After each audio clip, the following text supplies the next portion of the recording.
Hola a todos y bienvenidos a un nuevo vídeo en el canal. Como siempre digo, si te gusta el vídeo, no olvides apoyar al canal, suscribiéndote y dándole like.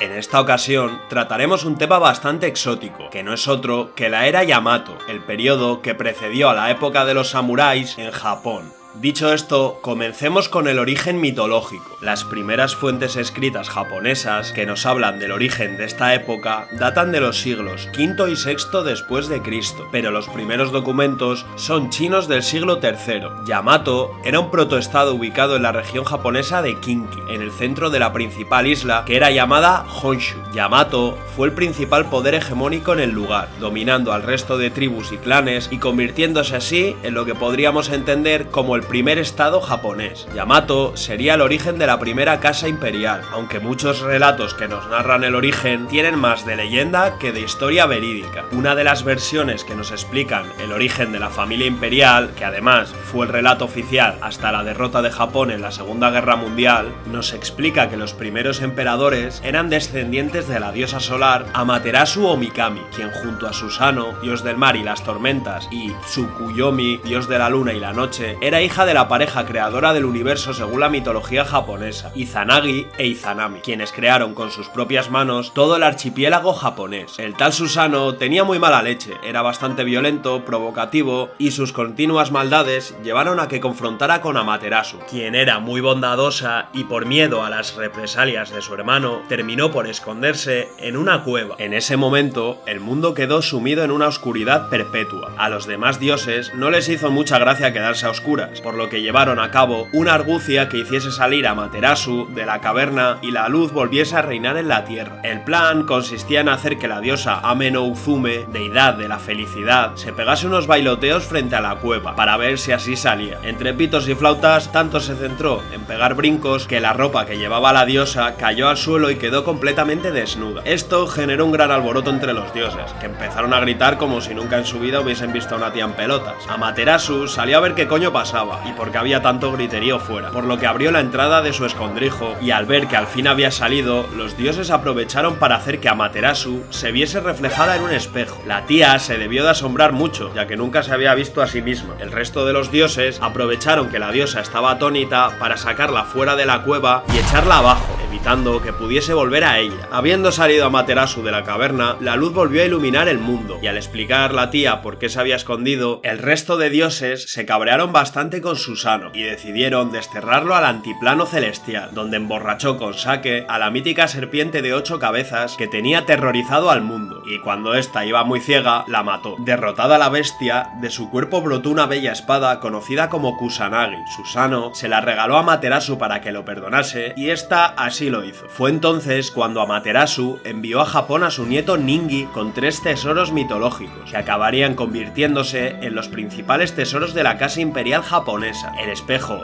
Yata no Kagami, en el que se había reflejado Amaterasu, la espada Kusanagi y una joya curva llamada Yasakani no Magatama. Ningi tuvo varios hijos, pero fue su nieto Jinmu quien se convertiría en el primer emperador de Japón, ascendiendo al trono en el año 660 a.C. El origen según la historia es diferente. El caso es que este conglomerado de mitos intenta representar en cierto modo unos hechos históricos que finalizaron con la fundación del estado Yamato y la adquisición como deidad principal de la diosa Amaterasu. Se especula con que Yamato sería dominada en sus inicios por 3 clanes principales: el Ojin, el Shujin y el Keita. Este último sería muy importante por algo que os explicaré más adelante. Definitivamente, los historiadores llegaron a la conclusión de que el principal fundador de la dinastía imperial fue un tal Shujin, que gobernó durante el último cuarto del siglo III después de Cristo, aunque otros piensan que Shujin fue una figura legendaria y que no existió en la realidad, por lo que el primer emperador sería un tal Ojin, el cual se cree que era coreano procedente del reino de Paekche. Pese a la versión mitológica, lo que parece claro es que la unificación de Yamato se llevó a cabo mediante el uso de la fuerza, donde intervendría saldrían definitivamente Corea y China, ya que es un hecho probado que el flujo migratorio entre el continente y el archipiélago era bastante común a partir del siglo VI, donde en Japón se normalizó la escritura china y comenzó a aparecer el budismo. Esto nos hace pensar que seguramente estas potencias mandasen algún tipo de ayuda militar para ayudar a Yamato a convertirse en la principal potencia hegemónica de Japón. Todo indica a que quien unificó la región de Yamato y estableció la dinastía imperial que aún a día de hoy persiste en el tiempo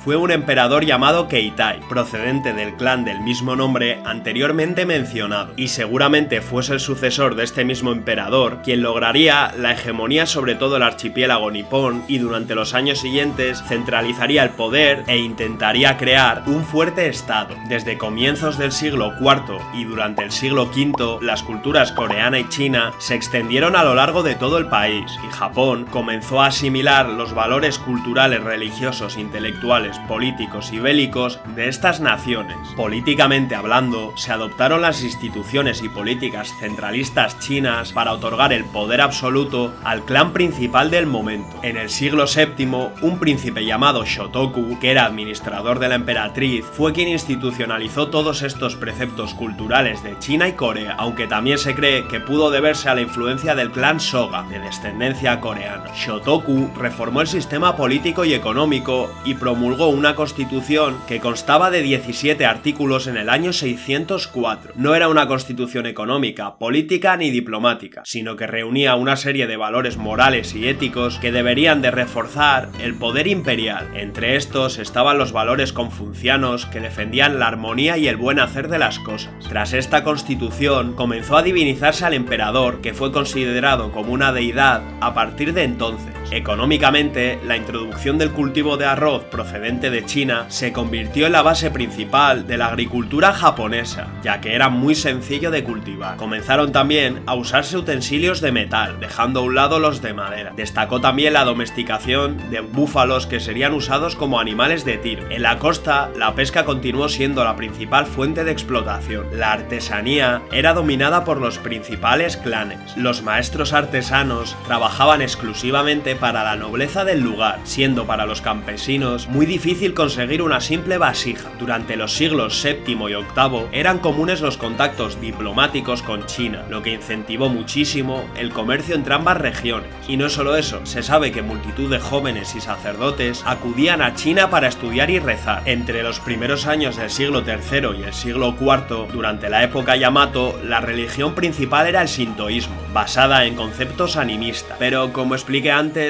las relaciones culturales con China hicieron que para mediados del siglo VI el budismo se consagrase como la religión oficial de Yamato. El sistema de Shotoku y su sinofilia hizo que en unos años, debido a la presión cultural, tomase el poder el clan Soga a mediados del siglo VIII, dando por finalizado el periodo Yamato y comenzando el llamado periodo Nara, en la que se reforzó definitivamente el estado y el poder imperial se estableció en la ciudad de Nara.